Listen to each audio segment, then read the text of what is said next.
Bonjour à tous et bienvenue dans cette vidéo très particulière. On a toujours un café comme d'habitude, mais on ne va pas parler cinéma, ni série, ni sortie aujourd'hui. On va parler de moi. Ça paraît très prétentieux comme ça, je sais. Vous êtes dans ma FAQ, si jamais vous n'avez pas vu le titre. Donc première chose, je voulais tout d'abord vous remercier énormément puisque cette FAQ ne pourrait pas avoir lieu sans vous, puisque c'est à vos questions que je vais répondre. Et ne pourrait pas avoir lieu sans vous puisque à la base j'avais programmé cette FAQ pour célébrer les 1000 abonnés. Au final, au moment où je tourne cette vidéo, on est 1130 abonnés, donc c'est énorme, merci beaucoup. Je sais pas du tout comment vous remercier, donc je vais pas m'étaler parce que voilà. Ça me fait très chaud au cœur, ça me fait très plaisir et je suis heureuse de voir que j'arrive à transmettre ma passion et que j'arrive à trouver des gens avec qui en parler, donc voilà. Merci à vous vraiment pour votre soutien, pour vos questions, pour votre présence. Merci à vous de regarder cette vidéo qui parle de ma personne, ce qui est très bizarre. Et je vous laisse avec le générique et on se retrouve juste après.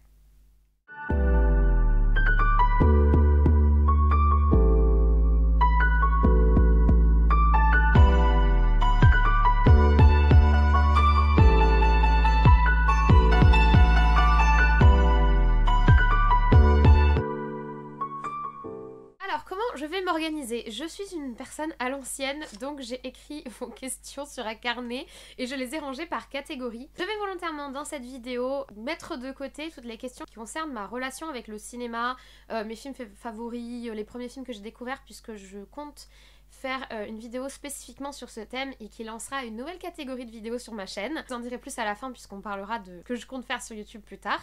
Mais on va commencer donc par la première catégorie. Qui suis-je? Alors première question qui est revenue très souvent, quel âge as-tu? J'ai 26 ans et quel est ton travail?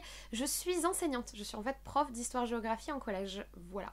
La question, quelle est ta formation ou quelles sont tes formations universitaires? Donc j'ai fait un cursus universitaire classique, j'ai fait un bac S, ensuite j'ai fait une licence d'aménagement du territoire, donc une licence de géographie, j'ai fait un an de recherche dans le domaine de l'aménagement du territoire, puis ça me plaisait pas donc j'ai arrêté, et ensuite j'ai fait un master d'enseignement, j'ai préparé le concours d'enseignement que j'ai raté la première fois, que j'ai eu la seconde fois, et depuis je suis prof.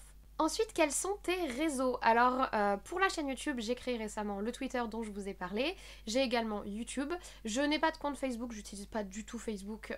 J'en ai un très vieux qui date de l'époque du collège, je crois, que j'utilise absolument pas.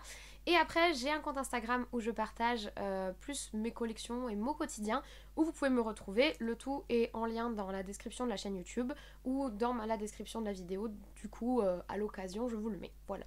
Quelle est ta couleur préférée? C'est très difficile comme question. Je dirais que c'est le bleu turquoise ou le vert sapin. Franchement, c'est à égalité, je peux pas choisir entre les deux. Et puis en couleur qui n'est pas une couleur, j'adore le noir, je trouve que c'est une très belle non-couleur.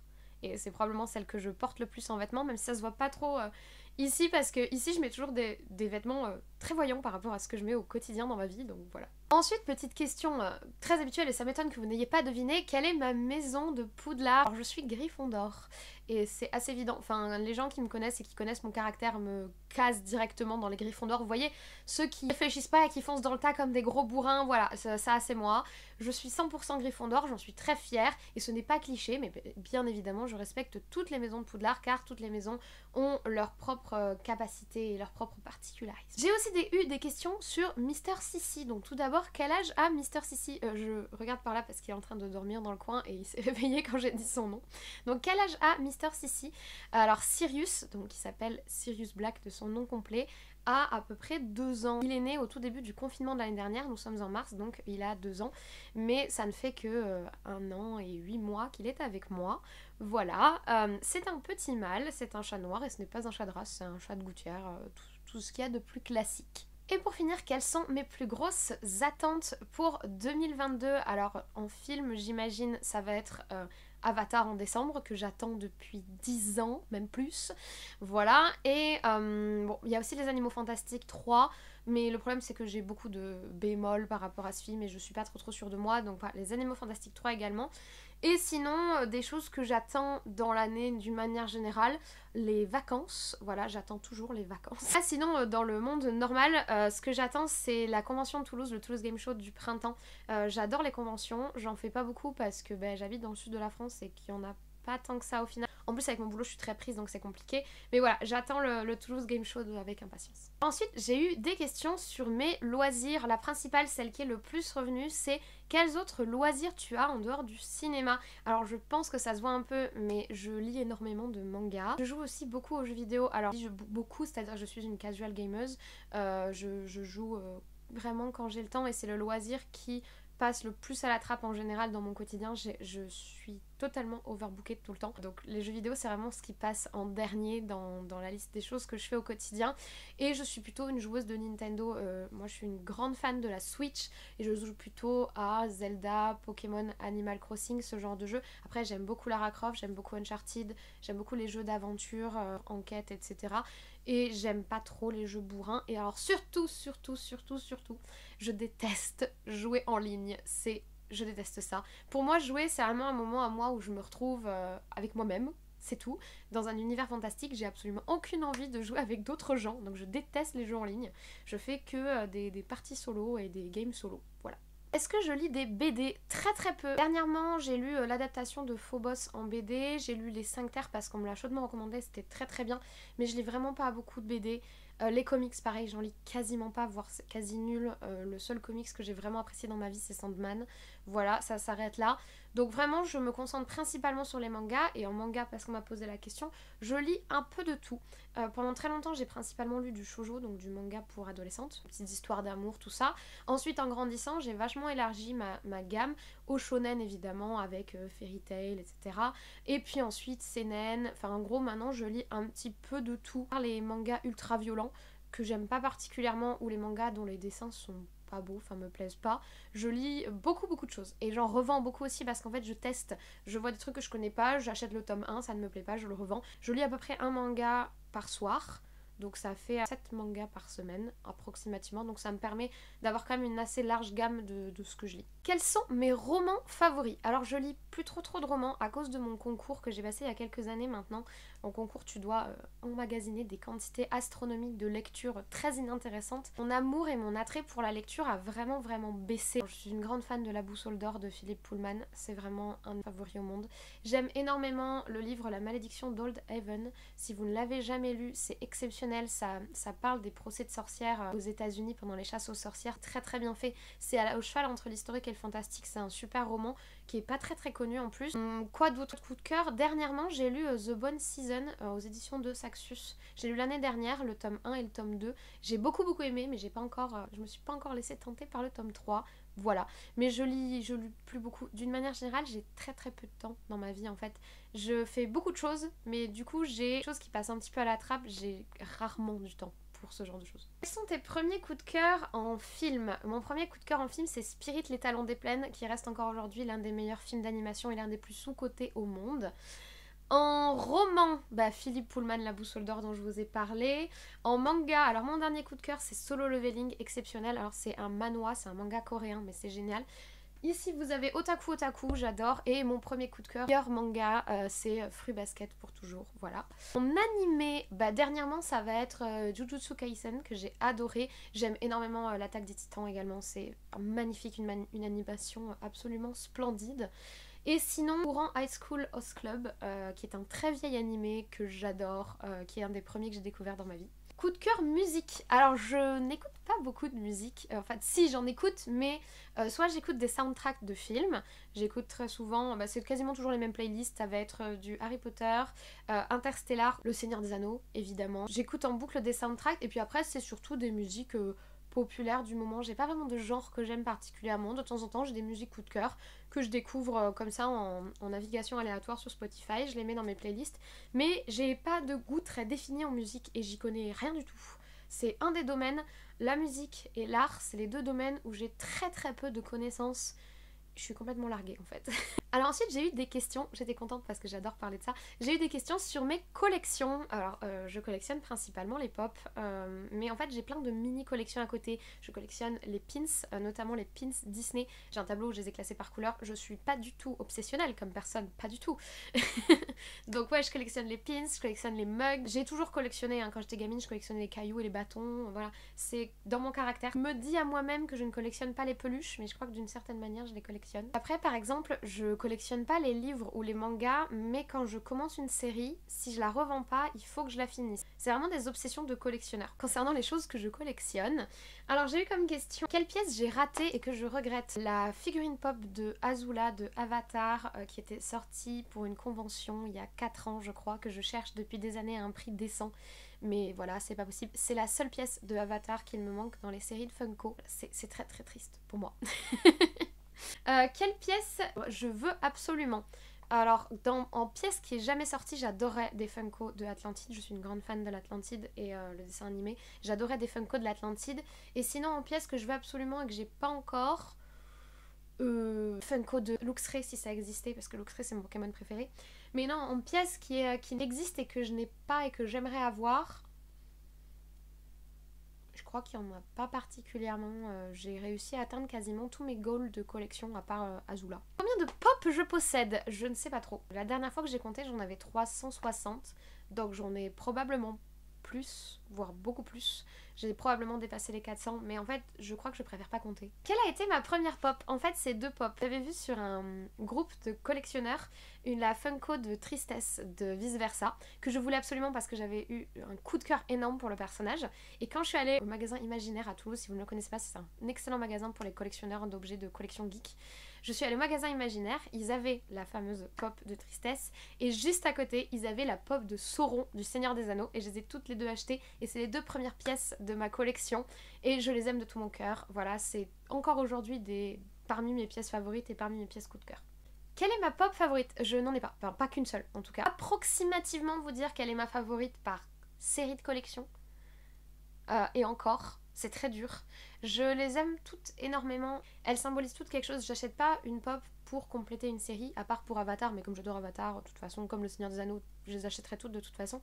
Sinon, toutes les pop que j'achète, c'est vraiment parce que c'est des personnages que j'aime, qui m'ont touchée d'une certaine manière en fait. Donc, je les aime toutes. Mais bon, les pièces que j'ai été les plus heureuses de recevoir, ça va être le terrier de Harry Potter avec Molly qui est juste incroyable. Maison de Lao en pop qui est juste incroyable. Lesquels autres? Baymax qui caresse le chat, magnifique, le chat Mochi, je l'adore également. Donc voilà, il y a quelques grosses pièces qui se démarquent, mais sinon je les aime toutes. Combien vaut ta collection? J'en ai aucune idée. Très cher. Probablement. Je préfère pas savoir, je crois. Je veux pas savoir combien j'ai dépensé dedans. Et sachant que j'ai énormément d'éditions limitées, j'ai énormément de pop qui ne sont plus éditées, je pense que certaines valent très cher. Il y en a quelques-unes dont je connais le prix parce que je les vois passer des fois à la revente. Et c'est hallucinant, mais je crois que je préfère pas savoir. Moi, je les aime comme ça, quelle que soit la valeur qu'elles ont en fait. J'ai certes un attrait particulièrement étrange pour le concept d'édition limitée, mais sinon, leur valeur m'importe peu, très honnêtement. On voit souvent des mugs au début de tes vidéos. Combien en as-tu ? Là aussi c'est une très bonne question, je crois que j'en ai une trentaine, peut-être plus parce qu'en fait je les change en fonction des saisons, des fêtes ou de mon humeur. Donc il y en a qui sont rangés dans un placard et il y en a qui sont exposés dans ma cuisine, donc je ne sais pas du tout combien j'en ai. 30, au moins 30, probablement plus. Mais pareil, j'aime tous mes mugs. On va passer à la partie sur YouTube, donc j'ai divisé en 2 parties. D'abord YouTube... la chaîne en elle-même et ensuite plutôt l'avenir de la chaîne puisque vous aviez beaucoup de questions par rapport à ça. Donc tout d'abord concernant YouTube, pourquoi j'ai créé ma chaîne? Alors je vais être très honnête avec vous puisque c'est le but d'une FAQ. Ça fait quelques années que c'est assez difficile dans mon boulot et j'avais envie d'avoir autre chose à côté de mon travail. Quand tu commences à travailler, tu te dis que ton travail ça te prend déjà beaucoup de temps et que tu veux pas t'engager dans autre chose à côté. Mais au final, je me suis rendu compte au bout d'un moment que je trouvais pas forcément ce que je cherchais dans le milieu professionnel et que j'avais envie d'avoir autre chose qui me passionne en fait. Et ça faisait plusieurs années que je méditais l'envie de créer une chaîne YouTube. Il y a 3 facteurs qui ont fait que j'ai créé la chaîne YouTube. Déjà, une nouvelle année scolaire commençait et je me rendais compte que j'étais encore de nouveau dans ce nouveau cycle et que j'avais envie d'autre chose en plus dans ma vie. Je regardais les let's play de Edouard OMB que j'aime beaucoup. Si tu passes par là, voilà, si vous voulez l'identifier. DorMB, c'est un youtubeur que j'aime beaucoup qui fait du jeu vidéo, de l'actualité de jeux vidéo et des tests. Il faisait des let's play sur Animal Crossing et il expliquait dans son let's play qu'il adorerait créer une chaîne cinéma. Ça chill et je me suis dit, ah mais lui qui travaille déjà énormément et qui sort des vidéos tous les jours, il se dit qu'il pourrait faire ça en plus, donc Pourquoi moi j'en serais pas capable? Dernière chose, au moment où j'étais dans cette hésitation, j'écoutais des musiques de Orelsan et il y a un passage dans une de ses chansons qui dit qu'en gros, si t'as envie de filmer des trucs, il te suffit d'avoir un truc qui filme. Si tu veux faire des films, t'as juste besoin d'un truc qui filme. Dire j'ai pas de matos ou pas de contact, c'est un truc de victime. Je me suis dit, mais en fait, oui, j'ai mon téléphone, je pourrais me filmer. Enfin, parce qu'à chaque fois, je me disais, il faut du matériel, il faut machin, il faut ci, il faut ça. Et au final, bah, c'est pas si difficile que ce qu'on croit. Là, je me filme avec mon téléphone. Bon, j'ai acheté des lights, j'ai acheté un trépied, j'ai acheté un micro pour améliorer. Mais au début, j'ai juste commencé avec mon téléphone posé sur une pile de bouquins et avec un coussin derrière pour le tenir. Et ça a quand même marché, en fait. Donc, c'est vrai, ça paraît énorme comme ça quand tu te projettes dedans et puis au final, une fois que tu te lances, tu te rends compte que c'est pas si difficile que ça. Et en plus, j'ai croisé la communauté que vous êtes et on échange super bien et j'ai de super retours et c'est hyper valorisant, hyper touchant, hyper satisfaisant au quotidien et c'est vraiment une petite bulle de bonheur en fait. Voilà. Pourquoi ta chaîne s'appelle Lily s'ennuie? Parce que je ne m'ennuie jamais. Alors oui, ça c'est un petit peu le paradoxe, parce que du coup quand j'ai partagé ma chaîne autour de moi auprès de mes proches, ils m'ont dit mais pourquoi t'as appelé ça Lily s'ennuie? T'es probablement la personne qui s'ennuie le moins au monde. Alors je voulais un truc qui rime, et Lily c'est mon pseudo sur les réseaux. Au final, tous les films que je regarde, toutes les séries que je regarde, les livres, les jeux vidéo, tout ça, c'est des loisirs que j'ai développés quand j'étais jeune, quand j'étais au collège-lycée, et que pour le coup je m'ennuyais, j'avais du temps libre que j'ai comblé avec tout ça qui sont devenus mes passions. Donc en soi c'est lié. Mais aujourd'hui je ne m'ennuie quasiment jamais. Je suis tout le temps en train de faire quelque chose, j'ai tout le temps quelque chose à faire, voire même 1500 choses à faire, j'ai très peu de temps libre. Je suis une nazie de l'organisation, j'ai des plannings pour tout, j'ai des to-do list partout. Voilà, j'ai des problèmes hein, clairement. Mais en fait je ne m'ennuie absolument jamais. En fait les moments où je vais avoir du temps libre et vraiment j'ai rien à faire, je vais jouer aux jeux vidéo, mais même si j'ai joué aux jeux vidéo, en fait il arrive jamais que j'ai rien à faire. Quand j'ai rien à faire, j'ai un truc à faire. Voilà. Comment t'organises-tu dans ton quotidien? Alors comme je vous l'ai dit, voilà, je suis une nazie de l'organisation, donc en semaine je travaille, j'ai des journées très pleines, j'utilise beaucoup ma voix, donc je suis très fatiguée et pour filmer des vidéos YouTube c'est pas possible parce que en fin de journée je suis sur les rotules, donc YouTube c'est le reste du temps. Donc c'est le mercredi après-midi et le week-end. Et en général, bah, du coup, samedi, dimanche, c'est mes journées tournage. Sachant que le samedi, je tourne, je monte et je publie. Et le dimanche, je tourne en avance pour les vidéos de la semaine. Voilà. Et le mercredi après-midi, c'est plutôt le moment où je vais au cinéma avec le vendredi soir. Voilà. C'est très... Je suis très cadrée comme personne. Je crois que vraiment, je veux pas vous faire peur, hein, mais voilà. J'ai vraiment des moments pour tout, j'ai des plannings partout. Voilà. Est-ce qu'il y a des youtubeurs que tu aimes et qui seraient tes modèles? Bah, je vous ai déjà parlé de Edouard EMB que j'aime énormément.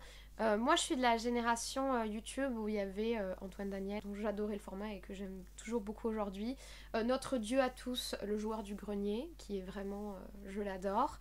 J'aime aussi énormément Marion Caméléon qui fait du make-up et qui est extrêmement honnête et je trouve que c'est une personne très droite dans ses bottes et c'est très agréable je trouve. Tu sens qu'elle fait pas semblant. Donc voilà, il y a quelques youtubeurs que j'aime beaucoup, mais ça fait plusieurs années que je consomme plus trop du YouTube en fait. Depuis 4-5 ans, j'ai plus trop le temps de regarder beaucoup YouTube. Je regarde surtout en fait des reportages, des reportages d'Arte, ce genre de choses. Et le soir, j'écoute de l'ASMR. C'est surtout comme ça que je consomme YouTube. Je suis plus trop une consommatrice quotidienne de YouTube, à part les quelques youtubeurs que je vous ai cités. C'est assez paradoxal d'ailleurs que j'ai eu envie de créer ma chaîne YouTube au moment où j'avais le moins de présence sur YouTube en tant que consommateur. Est-ce que ça te pose problème que la majorité de ton public soit des non-abonnés? Alors, problème non, par contre je comprends pas. C'est vraiment qu'il y a des gens qui ont du temps pour taper les noms des chaînes qu'ils aiment bien pour aller voir leur contenu. Moi je trouve ça hyper utile de s'abonner. En plus d'être un soutien pour le créateur en fait, je trouve ça hyper utile parce que j'ai pas besoin de chercher, je vois directement s'ils ont publié un nouveau truc. Donc je comprends pas, après ça me dérange pas particulièrement, chacun fait comme il veut dans sa vie, mais je comprends pas. Comment gères-tu les insultes sur les réseaux? Je suis habituée, voilà, et je suis vieille. Je suis habituée parce que ça fait maintenant un moment que je suis sur Instagram et comme je suis assez honnête et que je déteste le drama, j'ai eu à faire face à des gens un petit peu agressifs, on va dire. Et sinon, pour le reste, bah, j'ai 26 ans, donc si des gens que je connais pas, ça les amuse de m'insulter, ça me fait pas grand-chose. Je me demande plus le pourquoi de la démarche. Je suis un peu triste pour eux parce que je me dis qu'ils ont que ça à faire de leur vie, ils doivent avoir une très mauvaise opinion d'eux-mêmes, ça doit pas être facile pour eux. Mais sinon, ouais non, ça m'impacte pas trop. Donc ça va. On passe à la partie l'avenir de la chaîne sur YouTube. Alors, le truc qui est revenu le plus, mais le plus,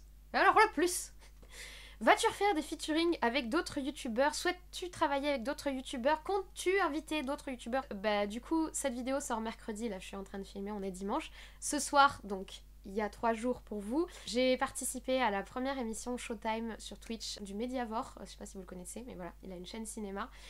Et il m'a gentiment invité à son émission et ça c'est le genre de projet que j'aimerais vraiment faire puisque moi je suis ici pour parler cinéma avec des gens et débattre cinéma, donc c'est vraiment le genre de projet qui est super enthousiasmant, donc évidemment que j'aimerais faire ce genre de choses, mais je suis très noob, hein, ça fait que 6 mois que je suis sur YouTube, donc moi je sais pas du tout comment organiser ce genre d'événement. Par contre si vous voulez m'inviter, je suis gentille, je mords pas, vous pouvez m'inviter. Mais ouais, donc j'aimerais bien faire ce genre de choses. Maintenant si ça n'arrive pas, je peux comprendre aussi, et une chaîne YouTube c'est très personnel au final, donc moi je me vois pas pour le moment inviter des gens sur ma chaîne. Par contre évidemment que j'apprécie de débattre et de parler cinéma avec d'autres gens avec très grand plaisir. Question qui est revenue pas mal également, vas-tu faire des lives? Pour le moment non, tout simplement parce qu'en général je filme à des moments où je pense que des lives vous intéresseraient pas particulièrement, genre le dimanche matin très tôt ou le samedi matin très tôt. Comme je vous l'ai dit, comme j'ai une organisation un petit peu militaire et qu'en semaine je suis pas du tout disponible, forcément ça va vraiment limiter les possibilités. Et pareil pour ceux qui m'ont demandé si je comptais ouvrir une chaîne Twitch. Je ne sais pas quand est-ce que je pourrais, j'ai pas le temps, voilà, j'ai pas le temps, je suis au maximum, j'ai un peu de marge, mais je suis déjà très overbookée dans mes semaines. Sortir 3 vidéos par semaine ça demande du temps malgré tout, même si ça me fait énormément plaisir, pas par contrainte, je le fais parce que je peux le faire, mais sortir 3 vidéos par semaine ça demande du temps, et puis il y a les visionnages aussi derrière, donc ça que je fais naturellement, mais donc j'ai pas trop le temps pour rajouter encore des lives, des machins, des trucs comme ça. Je vous avoue que là pour le moment c'est pas possible, et en plus je sais pas comment ça marche. Publieras-tu des avis sur des animés, notamment SNK? Alors ça on me l'a beaucoup demandé. Il faut savoir que je suis plutôt lectrice, je lis des mangas, je regarde moins les animes, bon j'ai regardé SNK, mais honnêtement je pense pas être la personne la mieux placée pour en parler. C'est un peu comme les jeux vidéo, on m'a demandé si je ferais des retours sur les jeux vidéo. Je pense pas que je sois la personne la mieux placée pour en parler. Bon, le cinéma, j'ai vu beaucoup de films et j'aime vraiment ça, et du coup j'ai lu des choses et j'ai un recul de 15 ans de visionnage, même plus, pour pouvoir en parler. Les animés, j'ai pas ce bagage culturel, ce qui fait que je sais pas si mes analyses seraient vraiment intéressantes. Les animés, je regarde pas tant que ça au final, je dois en regarder 7 ou 8 par an. 7 ou 8, 9 par an. Je pense pas être la personne la mieux placée et avoir les avis les plus pertinents. Pareil pour les jeux vidéo d'ailleurs, je suis une casual gameuse, je suis pas très douée, je joue en mode facile ou en mode histoire, donc je pense pas être la personne la mieux placée pour vous donner un avis. Souhaiterais-tu vivre de YouTube? C'est pas du tout dans mes projets, voilà. Maintenant c'est vrai que si là, maintenant, il y avait un génie qui apparaissait et qui me disait tu arrêtes ton boulot et tu fais des vidéos YouTube tous les jours et tu vas au cinéma tous les jours, je pense que je dirais oui. Je pense que je dirais oui parce que j'ai trouvé quelque chose que j'aime vraiment beaucoup faire. Et quand tu fais quelque chose que t'aimes, bon déjà je pense que les gens le sentent. Et surtout, t'as pas vraiment l'impression de travailler. Donc peut-être que je dirais oui. Ouais. Pour le moment, c'est pas dans mes projets. Si tu pouvais faire un film, de quoi parlerait-il? Quelle serait la thématique? Quels seraient les acteurs? Alors je vais pas m'étaler, ça mériterait une vidéo YouTube complète, mais il faut savoir que j'ai jamais eu la prétention, la volonté de réaliser un film. J'aimerais bien essayer un jour de faire de l'acting. J'ai fait de la figuration il y a quelques années pour des films amateurs de l'école de cinéma. J'aimerais bien faire de l'acting, ça je trouve ça très intéressant. Les costumes, les décors, tout ça oui, mais être réel, je trouve que c'est une pression énorme. Faut penser à tout et je suis pas sûre d'en être capable. Et puis en plus je suis trop perfectionniste, ça finirait par pas aller du tout. Être réel, je sais pas. En tout cas si je devais faire un film, ce serait un film d'horreur. Vous vous en doutez, évidemment. Faudrait qu'il y ait du sang, faudrait qu'on voit pas la bébête, hein, parce que je serais sur une ambiance mystérieuse. Et ce serait un film d'horreur. Concernant les vidéos à venir, à quand le top 10 zombies? Très bientôt, j'ai commencé à y réfléchir, donc très bientôt. À quand une vidéo sur Tim Burton? Alors je suis en train de réfléchir à un nouveau format, c'est ce dont je voulais vous parler. Il n'a pas encore trop de noms, c'est un nouveau concept, mais j'aimerais vous parler d'un réal, d'un genre, d'un studio, des animés, les mangas, les machins, et juste que je vous donne mon point de vue dessus, que je vous dise ce que j'aime pas, etc.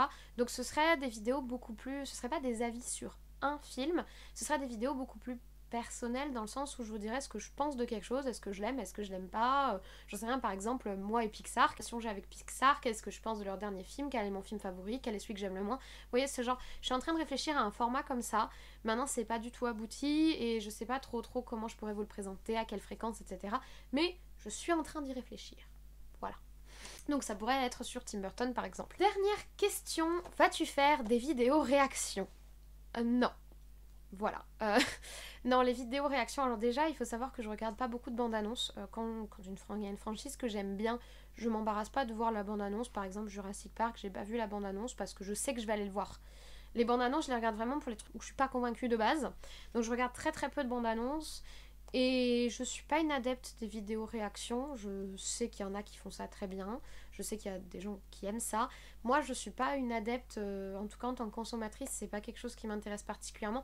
Et puis en plus j'aurais trop peur de pas réagir et du coup je serais dans la surréaction et du coup ça manquerait d'honnêteté. Or j'essaye toujours d'être assez honnête dans mes avis et avec vous d'une manière générale. Donc non, les vidéos réactions, pour le moment ça m'intéresse pas. Dernière question, je sais plus qui c'est qui l'a posée mais je l'ai trouvée super mignonne et super pertinente. Quelle question j'aurais aimé qu'on me pose Quelle question j'aurais aimé qu'on me pose? Ça c'est une bonne question. Je trouve que globalement, déjà vous avez tous été très respectueux dans vos questions. Il n'y a rien qui empiète sur ma sphère trop personnelle et je vous en remercie. J'ai pas pu répondre à tout donc il y a forcément quelques questions qui sont pas passées mais j'ai vraiment repris celles qui revenaient le plus ou celles qui étaient les plus enthousiasmantes à répondre pour moi. Mais quelle question j'aurais aimé qu'on me pose? Comment vas-tu? Non, je rigole. Non, en vrai, vous avez été super. Vous avez été super. Franchement, vous avez été top, vous êtes de super assistants, je vous remercie pour vos questions. C'était super complet. Et donc, il manque tout un pan de vos questions qui concernaient le cinéma, ma relation avec le cinéma, film favori, premier film, etc.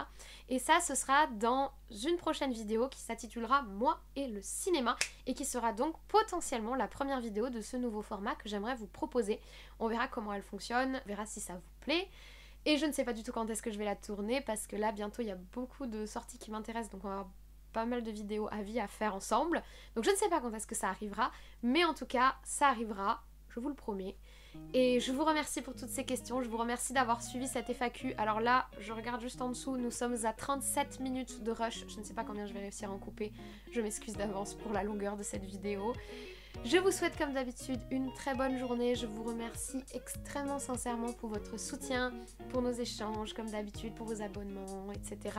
Si vous n'êtes pas abonné, je ne vous en veux pas de ne pas être abonné, mais vous pouvez le faire, vous êtes autorisé, il y a un bouton spécifiquement pour ça. Il y a aussi la cloche pour ceux qui ne veulent pas rater les petits posts communautaires et les petits shorts que je sors de temps en temps.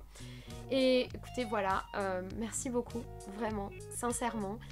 J'espère continuer cette aventure encore longtemps parce que j'y prends énormément de plaisir et que ça me met de bonne humeur en fait et c'est des choses que j'aime faire et ça me fait plaisir en fait, c'est tout simple mais au final c'est précieux de faire quelque chose qu'on aime.